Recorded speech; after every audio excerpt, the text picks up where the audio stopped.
여러분, 혹시 그런 생각 해보신 적 없으세요? 내 인생이 꼭 거대한 전쟁터 같다. 오늘 우리가 함께 살펴볼 내용은요, 바로 이 질문에서 시작하는 한 편의 설교입니다.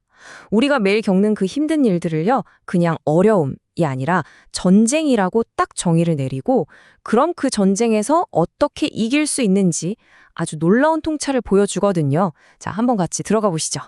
자, 이 설교는요, 시작부터가 아주 강렬해요.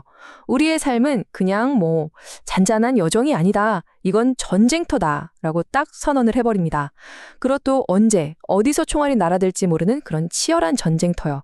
그러니까 매일 아침 우리가 눈을 뜨는 그 순간, 이미 우리는 전선에 딱 서 있는 거라는 거죠.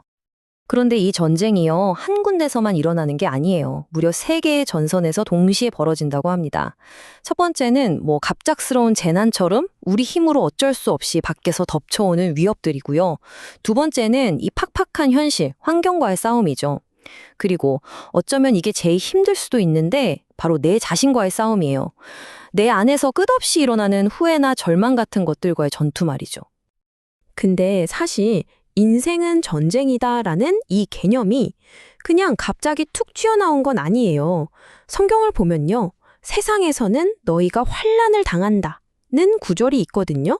그러니까 고난이라는 게 우리 삶의 일부라는 걸 이미 분명히 말하고 있는 거죠.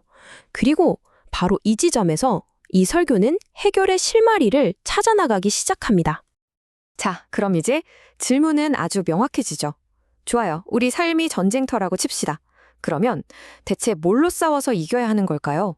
우리 손에 들려있는 무기는 도대체 뭘까요? 바로 이 질문에 대해서 이 설교는 아주 명확하게 답을 내놓습니다. 우리에게는 단 하나의 아주 강력한 무기가 있다고요. 그게 뭐냐?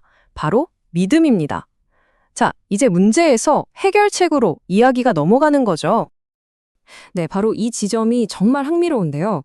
설교는 성경 구절을 핵심 근거로 딱 제시하면서 이렇게 말합니다. 세상을 이기는 승리는 다른 게 아니다. 바로 우리의 믿음이다. 이거 하나면 된다는 거예요. 이게 모든 문제의 열쇠라는 거죠. 그런데 여기서 아주 중요한 포인트가 하나 나옵니다.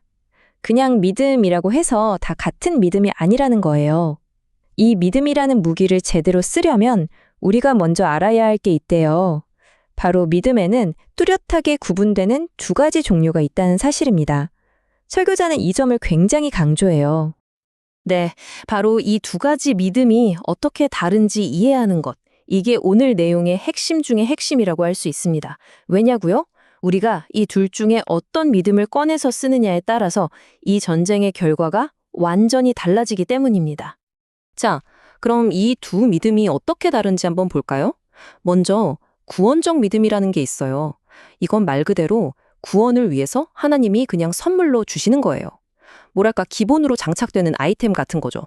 그런데 오른쪽에 있는 은사적 믿음은 달라요. 이건 우리가 게임 캐릭터 능력치 키우듯이 스스로 계속 키우고 발전시켜야 하는 믿음이에요. 그리고 바로 이 믿음이 세상을 이기는 진짜 무기가 되는 거고요.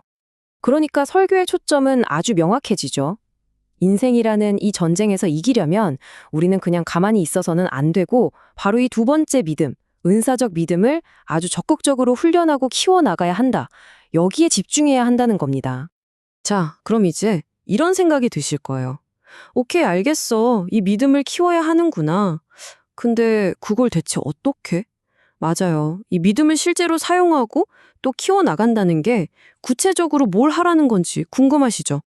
이렇게 약간은 추상적으로 들릴 수 있는 개념을 우리 마음에 확 와닿게 하기 위해서 설교자는 아주 간단하면서도 정말 깊은 울림을 주는 이야기 하나를 들려줍니다. 이야기는 이렇습니다. 한 어린 꼬마아이가 마당에 있는 엄청 큰 돌을 혼자 힘으로 옮겨보려고 낑낑대고 있어요. 정말 온 힘을 다해보지만 돌은 꼼짝도 안 하죠. 결국 아이는 완전히 지쳐서 그 자리에 털썩 주저앉고 맙니다. 어떤가요? 꼭 우리 모습 같지 않나요? 바로 그때 그 모습을 쭉 지켜보고 있던 아버지가 아이에게 다가와서 물어요. 아들아, 네가 가진 모든 힘을 다 쓴 거니? 아이는 숨을 헐떡이면서 당연하다는 듯이 대답하죠. 네, 정말 다 썼어요. 이 아이는 지금 자기가 할 수 있는 건 다 해봤다. 자신의 한계에 부딪혔다고 완전히 확신하고 있는 상태예요. 바로 이 순간, 이 이야기의 핵심, 생각의 대전환이 일어납니다. 아버지가 이렇게 말하거든요. 아니, 넌 네 모든 힘을 다 쓴 게 아니야. 넌 나한테 도와달라고 하지 않았잖니. 와, 이 말 한마디가 네가 가진 힘의 정의를 완전히 뒤집어 버리는 거죠. 네 힘이라는 건 아빠의 힘을 빌려 쓸 수 있는 것까지 포함하는 개념이었던 거예요. 결국 이 이야기는 하나의 비유인 셈이죠. 진짜 믿음, 세상을 이기는 그 믿음이라는 건 내 힘으로 어떻게든 해보려고 더 애쓰고 노력하는 게 아니라는 거예요. 오히려 내 힘으로는 도저히 감당할 수 없는 그 거대한 돌멩이 앞에서 아버지인 하나님의 도움을 구하는 것. 아, 이건 제 힘으로 안 되네요. 도와주세요. 라고 솔직하게 내 한계를 인정하고 더 큰 힘에 의지하는 것. 바로 그게 세상을 이기는 믿음의 진짜 모습이라는 겁니다. 자, 그렇다면 이렇게 아버지의 힘을 빌려 쓰는 삶, 그러니까 믿음으로 전쟁에서 이기는 삶은 과연 어떤 모습일까요? 설교는요, 그런 삶에는 아주 분명한 증거가 남게 된다고 이야기합니다. 여기서 말하는 증거라는 건요, 말 그대로 눈에 보이고 만져지는 어떤 신호 같은 거예요. 아, 저 문제는 정말 내 힘으로는 도저히 못 넘었을 텐데 신적인 도움으로 이겨냈구나 하는 그런 경험들이요. 이게 때로는 영광의 훈장처럼 보이기도 하고 때로는 치열했던 전투의 상처처럼 보이기도 하겠죠. 설교에서는 이걸 승리한 그리스도인의 흔적이라고 부릅니다. 그리고 설교는 이 개념을 그냥 설명으로 끝내지 않아요.